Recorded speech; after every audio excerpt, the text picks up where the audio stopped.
आशा करता हूं आप सब बहुत अच्छे होंगे। मेरा नाम है सिद्धांत अग्निहोत्री। स्टडी ग्लोस पे आपका बहुत बहुत स्वागत है। बैंगलोर के कुछ एरियाज में पीने का पानी है नहीं, लंबी लंबी लाइंस लगी हुई है दोस्तों। तो वेलकम वाटर क्राइसिस, और ये भारत के बहुत सारे शहरों में होने वाली है, क्योंकि हम 18% दुनिया की पॉपुलेशन है और 4% पानी पीने लायक है हमारे यहाँ। तो पॉपुलेशन बहुत ज़्यादा है, और ये 2030 तक भारत के बड़े बड़े शहर जो हैं, नीति आयोग की रिपोर्ट है जो इसमें वाटर क्राइसिस होने वाली है। ठीक है, 500 क्यूबिक मीटर से अगर पानी कम है तो भयानक वाटर क्राइसिस है। 1000 क्यूबिक मीटर तो वाटर स्केर्सिटी, 1500 तक तब भी डेंजरस है। आपको बेसिकली 1500 से ऊपर होना चाहिए, ठीक है ना। तो अगर उस हिसाब से देखें तो भारत में 76%, 100 में से 76 लोग they are affected by the water crisis. वो सीवियर वाटर क्राइसिस में रह रहे हैं, पानी है नहीं। तो अगर आपके पानी आता है तो आप बहुत ज्यादा खुश नसीब हैं, क्योंकि बड़े बड़े शहरों में, हमने हिमाचल में देखा, शिमला में देखा, हमने चेन्नई में देखा, और अब हम बैंगलोर में देख रहे हैं। और छोटे छोटे शहरों में, छोटे छोटे गांव में तो है ही है। अभी गर्मी आ रही है। अब आपको बता दूं कि अगस्त में 62% डेफिसिट रेनफॉल, बरसाती हुई, आधे से कम बरसात हुई 122 साल में। सबसे कम बरसात इस बार हुई है। अल नीनो का इफेक्ट, और भी बहुत सारे रीजंस है, मेन अल नीनो ही है। अब उसके लिए तो आप कुछ कर नहीं सकते हो। और पेनिनसुलर इंडिया में जो है, जो साउथ वाला, जैसे भाई गंगा में तो हमेशा पानी रहेगा, हिमालयन रिवर सिस्टम में तो हमेशा पानी रहेगा, क्योंकि बारिश नहीं हो रही है तो ग्लेशियर से पानी आ रहा है। लेकिन पेनिनसुलर रिवर सिस्टम में जब तक पानी नहीं है, जब तक बरसात नहीं होगी, तब तक उसमें पानी नहीं आएगा, रिचार्ज नहीं होंगे। तो इसीलिए बहुत ज्यादा जरूरी है कि पेनिनसुलर इंडिया में अच्छी बारिश हो।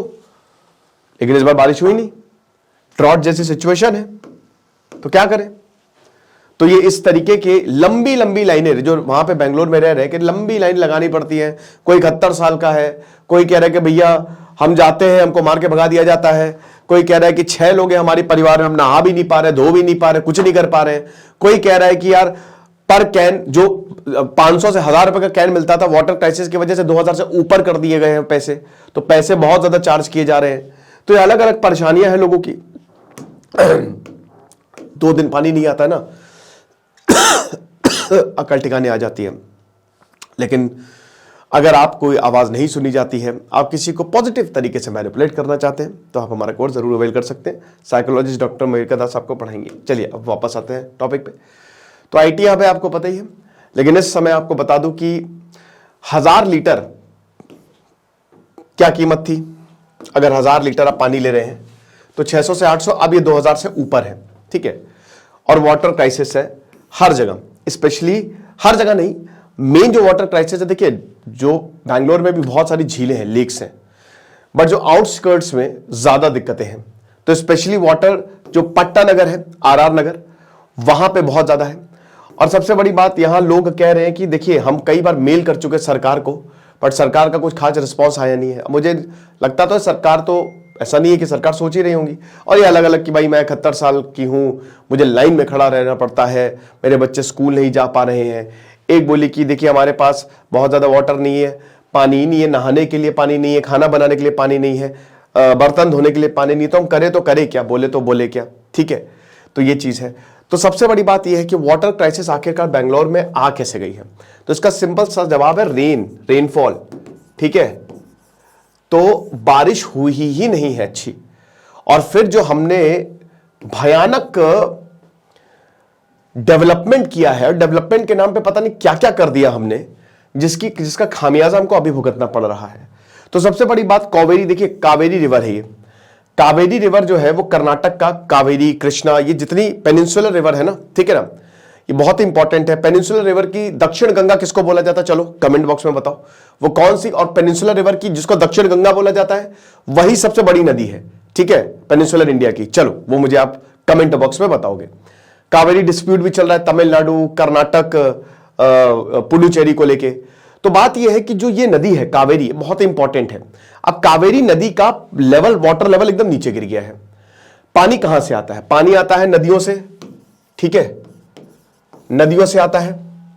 पानी आता है अंडरग्राउंड वाटर, जो सबसे ज्यादा यही तो यूज होता है, अंडरग्राउंड वाटर हम यही तो यूज करते हैं, नीचे पंप लगाते हैं, पानी ऊपर से आता है। फिर पानी आता है लेक से, रेनफॉल से इससे पानी आता है, यही सब पानी के सोर्सेस, और तो कुछ है नहीं, और तो गड्ढा खोद के पानी निकाल नहीं लोगे, पानी पैदा नहीं कर लोगे। ठीक है, तो अब ये जो अंडरग्राउंड वाटर है, जो पानी आता है, पानी नीचे जाता है, पानी स्टोर हो जाता है, बहुत जगह यही अंडरग्राउंड वाटर खत्म हो गया है। हमारे यहां भयानक वाटर स्कैर्सिटी है। हमारे जो अंडरग्राउंड वाटर है वो ऑलरेडी वाटर स्ट्रेस्ड है। ठीक है, मतलब भर उतना रहा नहीं है। पहले आप 10 फीट खोदो पानी आ जाता था, अब 20 फीट में भी नहीं आ रहा है। तो एक तो अंडरग्राउंड वाटर खत्म हो गया है, फिर उसके बाद रिवर सूख गई है, नदियां, क्योंकि बारिश हो नहीं रही है। अल नीनो में है, वाटर डेफिसिट।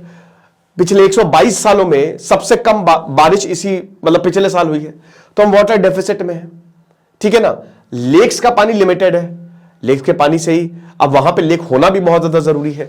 ठीक है ना, और रेनफॉल तो हमने बता ही दिया। तो ये सारी दिक्कतें हैं। तो बेसिकली जो कावेरी रिवर का पानी है इस समय वो लगातार नीचे जा रहा है। और इसमें देखिए दोनों चीजें, इरिगेशन की बात करें और ड्रिंकिंग की बात करें तो दोनों ही, क्योंकि इंडस्ट्रीज को भी और इरिगेशन में 80% पानी जो है इरिगेशन के लिए यूज होता है, इंडस्ट्रीज के लिए यूज होता है।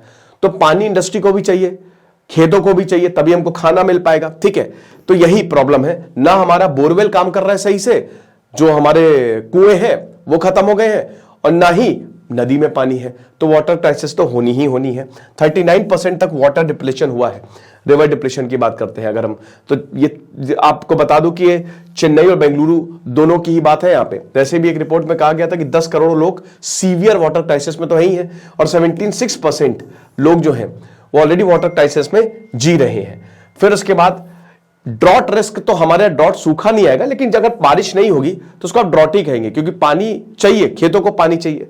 ठीक है, monsoon flood risk high, total tree cover loss ये देख सकते हैं 87%। सबसे बड़ी दिक्कत ये है कि आप सारे पेड़ तो गवा दिए, आपने भयानक बैंगलोर का डेवलपमेंट किया, अनरेगुलेटेड डेवलपमेंट किया। ज्यादातर शहर के यही हाल है, इसीलिए शहर डूब भी जाते हैं आजकल। ठीक है, तो अब अगर कावेरी रिवर की बात करें तो आपको बता दूं कि सबसे इंपॉर्टेंट रिवर ही है कर्नाटक की, है ना, क्योंकि कर्नाटक हो गया, तमिलनाडु हो गया, आंध्रा हो गया, सब जगह जाती है ये। केरल हो गया, और ये आपकी पुडुचेरी हो गया। तो it is very most important river है कावेरी। ठीक है, और उसको लेके कावेरी डिस्प्यूट भी चल रहा है।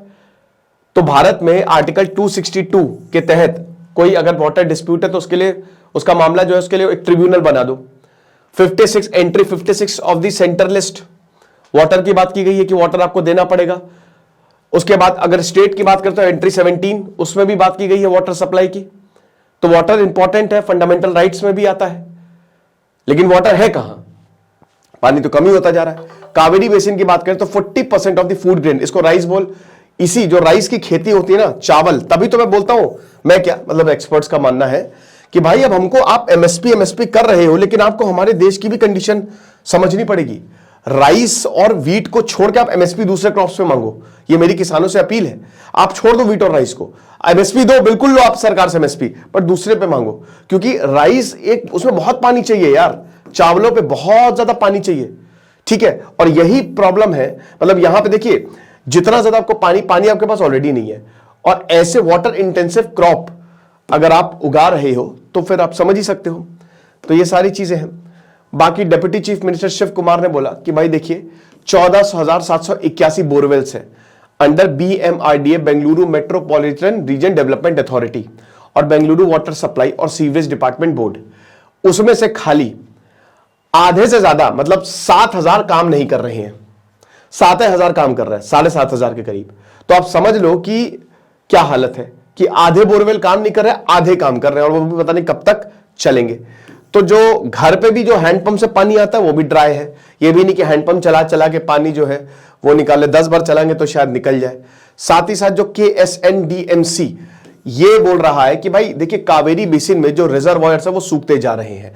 हरांगी, हेमवती, KRS, काबिनी 39% खत्म, है ना। वाटर डिप्लेशन, रिवर डिप्लेशन इतना ज्यादा हुआ है, तो एक तरीके से दिक्कतें बहुत ज्यादा है। और कावेरी में अगर पानी गया तो पूरे बैंगलोर में पानी जाएगा, समझ रहे ये चीज है। तो इसीलिए यहां पे आउटस्कर्ट्स में ये प्रॉब्लम ज्यादा है, अभी अर्बन में इतनी प्रॉब्लम नहीं हमको देखने को मिली है। पूरे बैंगलोर में बहुत ज्यादा प्रॉब्लम, बहुत बड़ी वाटर क्राइसिस जो है वो नहीं देखने को मिली है, बट कुछ लोकेलिटीज में पानी की दिक्कतें हैं। ये होता है कि शहर के कुछ एरिया में बहुत दगड़े, जैसे मैं लखनऊ में एक जगह रहता था, वहां पे पानी नहीं आता था, फिर जब दूसरी जगह गया तो वहां पे खूब पानी आता है। तो ये एरिया टू एरिया भी डिपेंड करता है काफी हद तक। सरकार क्या कर रही है भाई, स्टेट गवर्नमेंट ने प्लान बोला है कि एक काम करो, सबसे ज्यादा जो टैंकर आता है उसको ज्यादा देखो, ज्यादा भेजो। एक बता रही थी कि सरकार ने एक टैंकर वाले को बोला कि तुम टैंकर लेके नहीं जा रहे हो, पैसा ज्यादा चार्ज कर रहे हो, और सरकार ने सारे टैंकर वालों को आदेश दिए कि अपने प्राइसेस रिड्यूस करो। वो टैंकर अगले दिन से आए ही नहीं उस लोकेलिटी में, तो ये भी देखना पड़ेगा। तो KMF कर्नाटक मिल्क फेडरेशन को बोला है कि भैया कृपा करके बेंगलोर में पानी पहुंचा दे, बड़ी कृपा होगी आपकी। सरकार कह रही है कि हम private borewells with in the city, क्योंकि सरकार के पास ज्यादा बोरवेल्स है नहीं, ठीक है, कमी है, तो प्राइवेट बोरवेल्स को हम अपने कंट्रोल में लेंगे।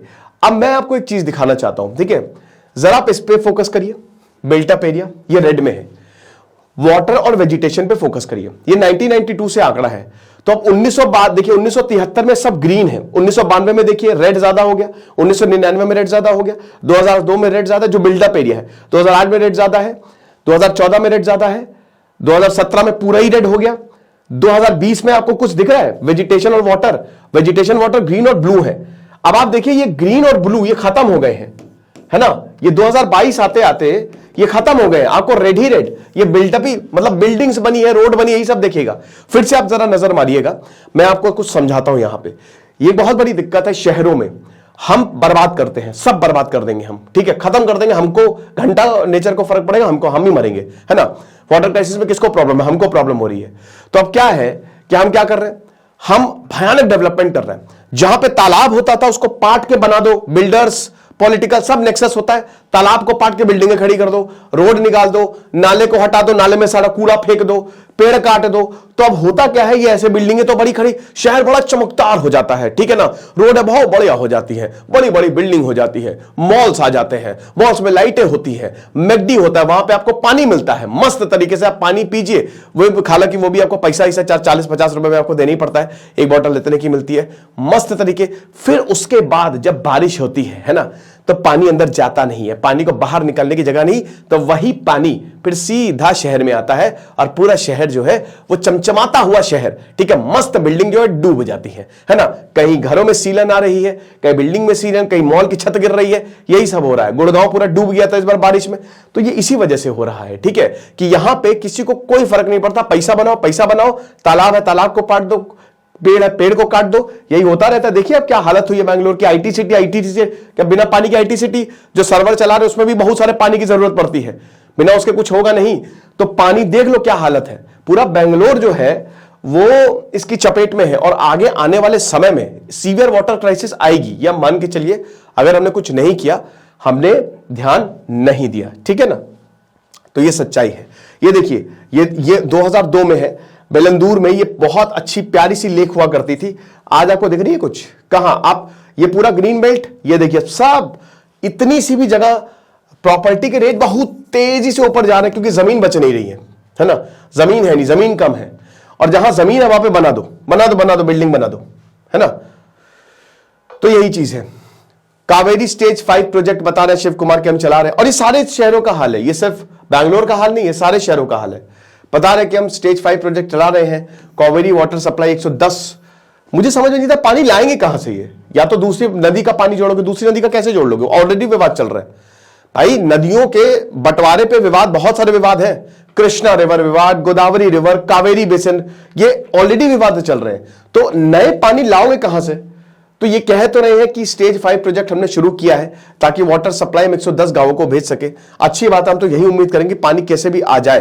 पाइपलाइन कंस्ट्रक्शन करेंगे, 2 किलोमीटर होगी, ठीक है, और हम पर्सनली जो है साइट को इंस्पेक्ट करने वाले हैं, बढ़िया है। शिव कुमार ने प्राइवेट वाटर टैंकर्स को भी बोला कि भैया देखो अपने व्हीकल का रजिस्ट्रेशन करवा दो, पहले बता रहे हैं 3000 जो अभी तक टैंकर ऑपरेट कर रहे सिटी में, खाली 219 जो है वो रजिस्टर्ड है। क्यों ही रजिस्टर्ड होंगे भैया, रजिस्टर्ड का मतलब ये हो गया ना कि फिर आप जवाबदेही है आपकी सरकार को, ठीक है। तो ये चीज है। चीफ मिनिस्टर सिद्धारमैया ने बोला 2024-25 बजट स्पीच में कि हम फेज 5 शुरू कर रहे हैं, कोई दिक्कत नहीं है, 110 लीटर ड्रिंकिंग वाटर देंगे 12 लाख लोगों को, बजट होगा 5,500 करोड़ और मई 2024 तक ये कंप्लीट हो जाएगा। तो पाइपलाइन बिछा के सबको पानी देंगे, ठीक है, अच्छी बात है। और 228 किलोमीटर का ड्रेनेज पाइपलाइन इसमें हम लगाएंगे, सीवरेज प्लांट लगाएंगे, तो सब बढ़िया है। बाकी अब वाटर की देख लो कि भारत जो है सबसे ज्यादा ग्राउंड वाटर, सेकंड और थर्ड लार्जेस्ट एक्सट्रैक्टर है हम, सबसे ज्यादा हम जमीन से पानी निकाल रहे हैं। 8% जो ग्राउंड वाटर है वो ड्रिंकिंग के लिए यूज होता है, 80% इरिगेशन के लिए चला जाता है। यही दिक्कत है ना कि आपको रेगुलेट करना पड़ेगा। जैसे पंजाब में कई बार, पंजाब में तो सीवियर अंडरग्राउंड वाटर क्राइसिस है, वहां पे एक बार पंप खुला छोड़ा तो खुला छोड़ा। तो ये एक चीज बतानी पड़ेगी। 12% जो है इंडस्ट्रियल रूल्स के पास आता है। नीति आयोग ने यही बोला था कि वाटर क्राइसिस भारत में बहुत तेजी से बढ़ने वाली है, क्योंकि वाटर डिमांड बढ़ने वाली है। हम सबसे पॉपुलस नेशन है, हमारी पॉपुलेशन लगातार बढ़ती जा रही है। क्या कर सकते हैं? करने को बहुत कुछ कर सकते हैं। सबसे पहले तो हमको रेन वाटर हार्वेस्टिंग, देखिए बारिश के पानी को बिल्कुल भी वेस्ट नहीं जाने देना है, समझ रहे हो? कुछ भी करके आपको बारिश के पानी को, जरा सा भी बारिश हो रहा है ना, आप बनाइए रोड्स ऐसी बनाइए जो परमिएबल हो, पानी अंदर जाए। आज तो टेक आ गया है, बहुत सारी रोड्स, बहुत सारे स्टार्टअप हैं भी, कि ऐसे मटेरियल का यूज करो ताकि पानी अंदर जाए, ना कि पानी को पूरी तरीके से ब्लॉक कर दिया जाए। जितना हो सके पेड़ लगाना चाहिए, ग्रीनरी वापस, जो तालाब थे वो वापस तालाब बने। कोई इलीगल कॉलोनी है, फर्जी तालाब पाट के बनाए, उनको हटाओ, खत्म करो, उनको वापस रिस्टोर करो। वहां पे अगल बगल वाटर जो जहां पे भी पानी है उनको डाइवर्ट करना चाहिए, ठीक है, पानी, ताकि पानी नदी में आए और नदी से फिर जो है सप्लाई शहरों में बढ़ सके। देखिए रेनफॉल हमारे हाथ में नहीं है, बारिश हमारे हाथ में नहीं है, लेकिन बाकी चीजें हमारे हाथ में है। जो वाटर है उसको वेस्ट बिल्कुल भी नहीं किया जाए। और उसके बाद रेगुलेशन भी बहुत ज्यादा जरूरी है, जो प्राइवेट टैंकर्स होते हैं इन सब पे, ताकि आम लोगों को दिक्कत ना हो। तो यही चीज है। बाकी देख सकते हैं कि जो बहुत सारे ऐसे लोग हैं भारत जो पुअर क्वालिटी में रह रहे हैं। ये लेक्चर था, आई होप आपको समझ में आया होगा। कोई बैंगलोर से तो भैया कमेंट में बताओ, कमेंट बॉक्स में कि क्या हालत है वहां पे। खुश रहिए, पढ़ते रहिए। दिस इज सिद्धांत अग्निहोत्री साइनिंग ऑफ।